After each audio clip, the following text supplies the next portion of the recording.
السلام عليكم ورحمة الله وبركاته. الحمد لله وكفى وسلام على عباده الذين اصطفى أما بعد. সম্মানিত দর্শক, আজকে আপনাদের সামনে গুরুত্বপূর্ণ বিষয় নিয়ে উপস্থিত হয়েছি। আল্লাহ তাবারক ওয়া তাআলার মেহেরবানি যদি হয় তাহলে উক্ত বিষয় নিয়ে সামান্য আলোচনা করব। ইনশাআল্লাহ আপনারা মেহেরবানি করে শুনলে অনেক উপকৃত হবে।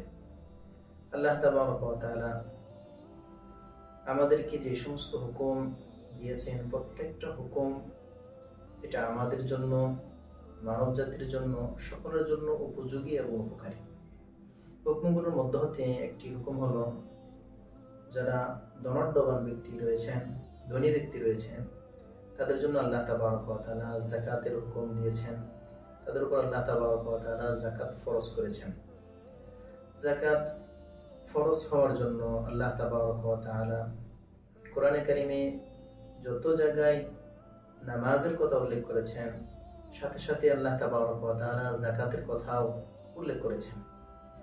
তাছাড়া আল্লাহ তাবারক ওয়া তাআলা যাকাতের কথা আল্লাহ তাবারক ওয়া তাআলা আলাদাভাবে গরিবদের হক হিসাবেও কোরআনে কারিমে উল্লেখ করেছেন।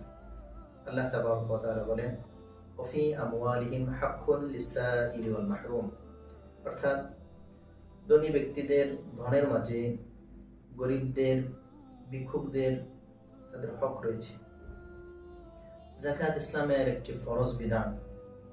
যদি বলতে যাই তাহলে শুধু ইসলামে নয়, ইসলাম পূর্ব যে সমস্ত ধর্ম দুনিয়াতে অতিবাহিত হয়েছে, প্রত্যেক যুগে যুগে আল্লাহ তাবারক ওয়া তাআলা উম্মতের উপর বা তার বান্দাদের উপর যাকাতকে ফরজ হিসেবে আল্লাহ তাবারক ওয়া তাআলা নাজিল করেছেন।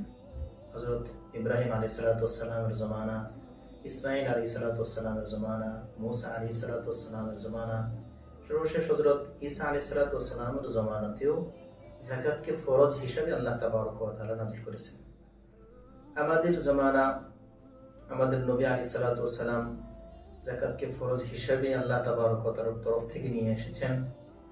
যাকাত ফরজ আদায় করলে আল্লাহ তাবারক ওয়া তাআলার পক্ষ থেকে অনেকগুলো পুরস্কারের ঘোষণা রয়েছে।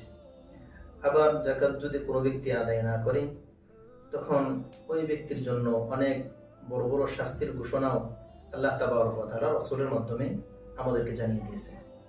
যাকাত যদি কোনো ব্যক্তি আদায় করে, তাহলে আল্লাহ তাবারক ওয়া তাআলা তার পুরস্কার স্বরূপ বলেছেন, যে ব্যক্তি যাকাত আদায় করবে, আল্লাহ তাবারক ওয়া তাআলা তার মালকে পবিত্র করে দিবেন, তার মালের মধ্যে বরাকা দান করবেন, তার মালকে আল্লাহ তাবারক ওয়া তাআলা সমস্ত বালা মুসিবত থেকে হেফাজত করবেন। এবং আল্লাহ তাবারক ওয়া তাআলার মাখলুকগুলো ওই ব্যক্তি যাকাত দাতা যিনি রয়েছেন তার জন্য দোয়া করতে থাকে। ওই ব্যক্তির আল্লাহ তাবারক ওয়া তাআলা ওই ব্যক্তির হায়াতকে দীর্ঘায়ু করে দেন।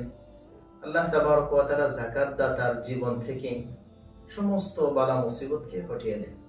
এই ছিল যাকাত আদায় করলে অনেকগুলো উপকারিতার মধ্যে কিছু উপকারিতা। আর কোন ব্যক্তি যদি ধনী হওয়া সত্ত্বেও যাকাত আদায় না করে, তার জন্য অনেক বড় বড় শাস্তির ঘোষণা রাসূলুল্লাহ সাল্লাল্লাহু আলাইহি ওয়াসাল্লামের জবান থেকে বর্ণিত হয়েছে। শুধু তাই নয়, রাসূলুল্লাহ সাল্লাল্লাহু আলাইহি ওয়াসাল্লামের জমানার পর হযরত আবু বকর সিদ্দিক রাদিয়াল্লাহু তাআলা আনহুর জমানায় কিছু লোক যাকাত আদায় করতে অস্বীকার করে। তখন হযরত আবু বকর সিদ্দিক রাদিয়াল্লাহু তাআলা আনহু ওই ব্যক্তিদের বিরুদ্ধে যুদ্ধের ঘোষণা করে। তাহলে বোঝা যায় যে যাকাত আদায় করা ইসলামে কত বড় গুরুত্বপূর্ণ একটা ফরজ।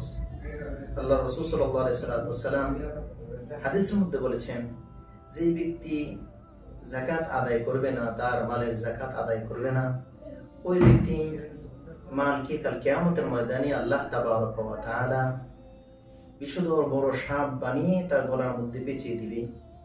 আর ওই ব্যক্তিকে ওই সাপ ধ্বংস করতে থাকবে এবং বলতে থাকবে, আমি তোমার ওই সম্পদ যা তুমি গচ্ছিত রাখতে, যা তুমি জমা করে রাখতে।